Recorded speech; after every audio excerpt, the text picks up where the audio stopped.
منظور ملک صاحب، سب سے پہلے آپ کی جانب آؤں گی. یہ جو بجٹ پیش کیا گیا ہے، عوام تو کوئی خاصی خوش دکھائی دے نہیں رہی، تو آپ کو لگتا ہے یہ عوام دوست بجٹ تھا یا IMF دوست بجٹ تھا؟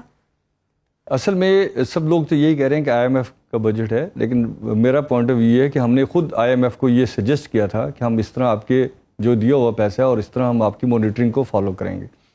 مسئلہ یہ ہے کہ جیسے ہم 3 دن سے یہ بات کر رہے ہیں، اس کو ایک ریفرنس کے لیے میں کر رہا ہوں آپ کے ساتھ، کہ بجٹ جو ہے اس کے 3 پورشنز ہیں. ایک پورشن یہ ہے کہ ہمارے فائنانشیلز کیا تھے اور پچھلے سال ہماری گروتھ لیول کیا تھا، اور دوسرا یہ ہے کہ اس سال ہم کیا کریں گے تو اگلے سال میں ہمیں قرض سے باہر نکلنے میں موقع ملے گا یا ہماری اکانومی میں لوگ آ کے انویسٹمنٹ کریں گے. فائنلی اگر آپ دیکھیں تو ایک ہی چیز ہے کہ ہم اکنامک ایکٹیویٹی کو کتنا بڑھانے میں کامیاب ہوتے ہیں. فائنلی اگر ہم دیکھیں تو ہم انڈسٹری میں کتنا پیسہ لے کے آنے کو تیار ہیں. مجھے آج حیرت ہوئی کہ پریس کانفرنس میں جب پوچھا گیا وزیر خزانہ صاحب سے کہ آپ کی تمام ایکٹیویٹی کے نیچے جابس کتنی کریٹ ہوں گی، تو انہوں نے اس سوال کو گول کر دیا.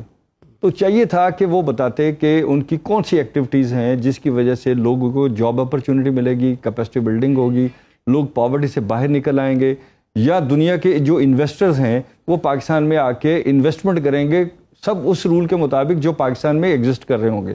اگر آپ نے لوگوں کو اسپیشلائز ہی کرنا ہے تو پھر تو کوئی بندہ بھی آئے گا اور آپ کے ساتھ IPB ماڈل پہ یا دوسرے جو ماڈل آپ بناتے ہیں اس کے تحت کام کرے گا. لیکن ملک صاحب وہ تو وزیر خزانہ صاحب تو یہ کہہ چکے ہیں کہ جابز کریٹ کرنا یہ یا جابز کے لیے بندوبست کرنا وہ ہمارا کام نہیں ہے، نوکریاں دینا جو 1 کروڑ نوکریوں کے وعدے پہلے کیے جاتے رہے تھے. وہ تو کہتے ہیں کہ ہم نے ایکو سسٹم، گورنمنٹ کا کام ہے ایکو سسٹم پرووائڈ کرنا. تو کیا آپ سمجھتے ہیں کہ گورنمنٹ اس چیز میں کامیاب ہوئی ہے کہ وہ ایکو سسٹم دے سکی ہے جس سے جابز کریٹ ہو سکے؟ عمران، ابھی آپ نے اپنے پروگرام کے شروع میں یہ کہا کہ گورنمنٹ جو اصلاحات لے کے آنا چاہتی تھی، وہ ایکو سسٹم وہی ہے نا کہ جو گورنمنٹ اصلاحات لے کے آئے گی. اس کے لیے تو ہمارے پاس کوئی پیپر نہیں آیا، بلکہ آج بھی جب وزیر خزانہ سے پوچھا گیا تو انہوں نے کہا کہ FBR کے چیئرمین بتائیں گے کہ FBR میں کیا ریفارمز آئیں گے. تو مطلب یہ ہے کہ آج کے لیے اگر ہم دیکھیں تو آج کے لیے ہمارے پاس اس سے زیادہ کوئی پروگرام اچھا نہیں ہے کہ وزیر خزانہ نے جو بجٹ پیش کیا تھا اس کی تعریف کی گئی کہ بڑے شور میں بجٹ پیش کیا گیا اور بڑا اچھا بجٹ پیش کیا گیا، اور اس کے کچھ امپیکٹس ہیں بھی. مثال کے طور پہ اگر ہم سیٹس کے لیے دیکھیں تو انہوں نے بڑا اچھا انیشیٹو لیا، اور اسی طرح پراپرٹی میں انہوں نے کہا کہ اس کی ٹرانزیکشن ہونی چاہیے اور جو ٹرانزیکشن کر رہا ہے اس کو سپورٹ کرنی چاہیے. لیکن ہمارا پوائنٹ آف ویو یہ ہے کہ ہمیں شارٹ ٹرم کے ساتھ ساتھ لانگ ٹرم کی بات کرنی چاہیے.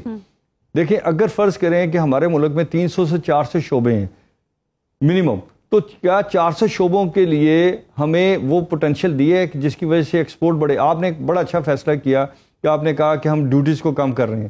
تو ہمارا تو شروع دن سے مطالبہ ہے کہ آپ انڈسٹری کو را مٹیریلز کی ود ہولڈنگ سے نکالیں اور آپ اس کے اوپر ڈیوٹی کم کریں، تاکہ میرے پاس جو سرمایہ، دیکھیں میرا سرمایہ پچھلے 3 سال میں کہاں ضائع ہوا. پہلا سرمایہ میرا ضائع ہوا کووڈ کی وجہ سے، پھر میرا سرمایہ ضائع ہو گیا آپ کی وجہ سے، مارک اپ کی وجہ سے اور سیلاب کی وجہ سے، اور پھر میرا سرمایہ ضائع ہوا جو آپ نے بینکوں کے ساتھ ٹرانزیکشن کے اوپر اور امپورٹ کے اوپر آپ نے کنٹرول کیا. تو یہ فیکٹر تھے جس کی وجہ سے ہمارے پاس فائنانس جو ہے وہ شارٹ ہے. اس کے لیے ضروری ہے کہ گورنمنٹ اپنی ود ہولڈنگ کو کم کرے اور انڈسٹری کو کہے کہ آپ رات دن پروڈکشن کریں، اور اس سے جو نکلے گا وہ آپ کی اکانومی میں بیٹری آئے گی. ملک صاحب، جیسے کہ ندیم الحق صاحب بھی بات کر رہے تھے، ٹیکس بیس کو کیسے بڑھایا جا سکتا ہے؟ ہیوی ٹیکسیشن سے تو ہم نے دیکھ لیا کہ وہ ٹارگٹس اچیو نہیں ہوئے. ندیم صاحب نے کہا کہ ٹیکسز کم لگائیں تاکہ آپ کو اس کا ریونیو جو ہے وہ زیادہ بن سکے اور لوگ آسانی سے اسے دے سکیں. جی دیکھیں ندیم الحق صاحب نے جو کہا بالکل صحیح ہے. دیکھیں اسمگلنگ اس وجہ سے ہوتی ہے کہ آپ کا ٹیکس ریٹ زیادہ ہوتا ہے، اور دنیا میں جو براڈن ٹیکس کرنا ہے اس کے لیے ضروری ہے کہ آپ ٹیکس کی وہ کام کریں جس کی فیسیلیٹیشنز ہو سکے. اور اس فیسیلیٹیشن میں ایک بات ذہن میں رکھیں کہ لوگوں کو FBR کے ساتھ کیا فیئر ہے، وہ ہے ان کا ایکس پارٹی کیس کر دینا، ان کا یک طرفہ فیصلے کرنا، اور ان فیصلوں کی سپورٹ میں گورنمنٹ کا پیچھے سے بیک اپ ہونا. اگر FBR اکاؤنٹنگ کے ساتھ کسی بزنس مین سے پیسہ لینا چاہے تو کسی کو اعتراض نہیں ہے، اور سسٹم جو ہے وہ ورکیبل ہونا چاہیے. دوسری چیز یہ ہے کہ اگر آپ سیل ٹیکس کو دیکھیں تو آپ سیل ٹیکس جس علاقے سے لیں گے وہاں پہ آپ انویسٹ کرنے کو تیار ہیں.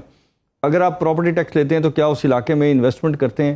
اسی طرح جو انکم ٹیکس لیتے ہیں تو کیا آپ اس کے لیے کو مراعات ایسی دیتے ہیں؟ دنیا بھر میں ہوتا ہے کہ اگر بزنس مین بھی ٹیکس دیتا جا رہا ہے اور اس کی ایج 65 سال کی ہو جاتی ہے تو آپ کو پتہ ہے پوری دنیا میں اس کی جو میڈیکل انشورنس ہے وہ فری ہو جاتی ہے. اس کے بدلے میں اگر اس کے سلیب انکم سے کم آ جائے تو اس کو گورنمنٹ وہ پیسے دیتی ہے جو اس نے ٹیکس میں دیے ہوتے ہیں.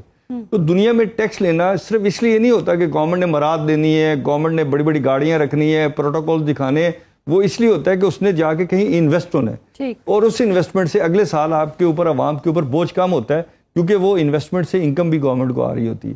تو انفارچونیٹلی یہ معاملہ اس طرح چلتا ہے، اس طرح سے انویسٹ کیا نہیں جاتا اور اخراجات میں اضافہ ہوتا رہتا ہے. حکومت نے بجٹ تو پیش کر دیا ہے، لیکن اضافی ٹیکس وصولیاں کن شعبوں سے ہوں گی یہ بتانے سے حکومت قاصر ہے، یہ کیوں؟ اور اگر وصولی کی جائے گی تو آپ کو کیا لگتا ہے کہ کن شعبوں سے ہونی چاہیے؟ آپ اس کے ساتھ دیکھیں کہ وزیر خزانہ نے پبلکلی یہ کہا کہ اگر ہم پارلیمنٹ میں بل لے کے جا رہے ہیں انفورسمنٹ کے لیے، اگر ہم نے وہ انفورسمنٹ کا بل نہ ملا تو پھر ہمیں ایک 400 ارب کا ضمنی بجٹ دینا پڑے گا. یعنی بجٹ سے پہلے بھی انہوں نے ایک تھریڈ ساتھ کیری آؤٹ کی. مسئلہ یہ ہے کہ ہمیں اپنی اکانومی کو ٹھیک نہیں کرنا، ہمیں لوگوں کی کیپیسٹی بلڈنگ نہیں کرنی کہ وہ زیادہ کما سکیں.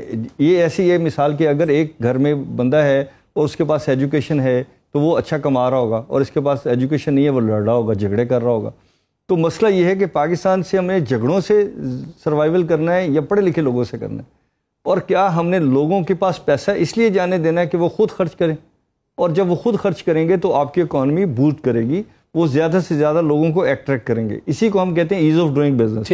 آپ دیکھیں آج بھی وزیر خزانہ نے کوئی بات نہیں کی ایز آف ڈوئنگ بزنس کے اوپر کہ ہم اس کا کہاں پہ سلیب لے کے جائیں گے، اور جو فارن انویسٹر آئے گا وہ B2B آئے گا یا B2G آئے گا، یعنی بزنس ٹو گورنمنٹ آئے گا یا گورنمنٹ کی بجائے B2B آئے گا.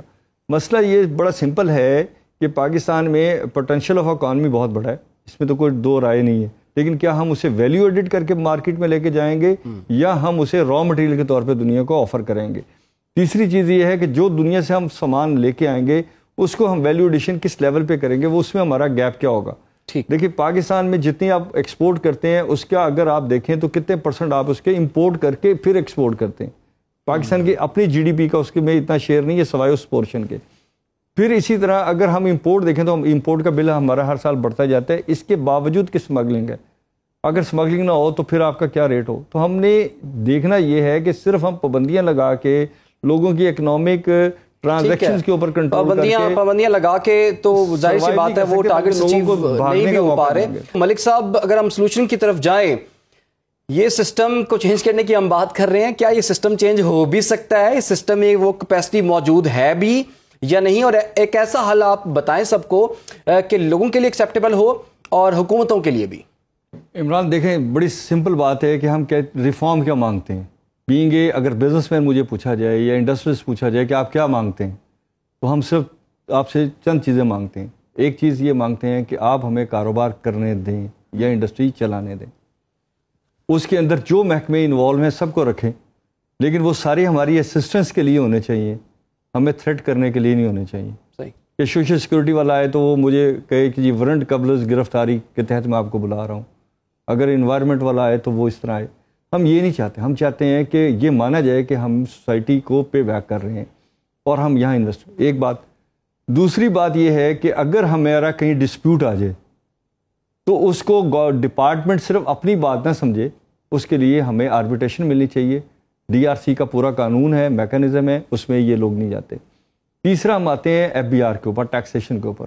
آپ مجھ سے میری ایکٹیویٹی کا ٹیکس مانگے، آپ مجھے لائبل کرتے ہیں کہ میں سارے زمانے سے جو را مٹیریل لوں گا اس کا ٹیکس کاٹوں گا، اور کل اس کو کوئی پرابلم آ گئی، اس کے اکاؤنٹ میں پرابلم آ گئی تو مجھے کیا پتا، آپ نے اس کا اکاؤنٹ فریز کیا، ساتھ مجھے آپ نے کر دیا. تو پاکستان میں ہمیں یہ دیکھنا پڑے گا کہ اکنامک ایکٹیویٹی میں رکاوٹ کہاں پہ. اسی طرح فورن انویسٹر آنا چاہتا ہے تو آپ فورن انویسٹر میرے ساتھ جو بزنس کرنا چاہتا ہے، جیسے کل بھی میں نے آپ کے پروگرام میں کہا کہ مجھے کوئی بندہ بتا دے کہ اگر آج آپ میرے ساتھ پارٹنرشپ کرتے ہیں تو اس کے اوپر اس آپ کی تھریٹس کیا ہیں، تو اس تھریٹ کے لیے کلوجر بنتا ہے دنیا میں، کیا آپ کا میکانزم ہے. میں آج اگر ایک کمپنی بند کرتا ہوں تو مجھے FBR کہتا ہے کہ آپ نے 5 سال تک نیل کی ریٹرن دینی ہے، ہو سکتا ہے 5 سال بعد آپ کا آڈٹ آ جائے.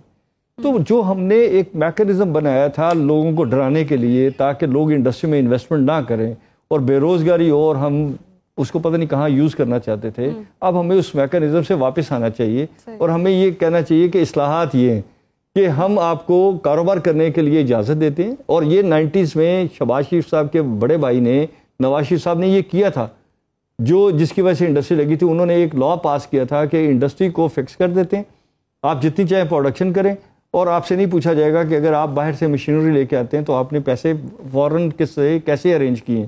تو تو ہو سکتا ہے میرے پارٹنر میرے ساتھ شامل ہو جائیں, ہو سکتا ہے کہ اوورسیز مجھے مشینری دے دے بجائے وہ کیش بھیجنے کے.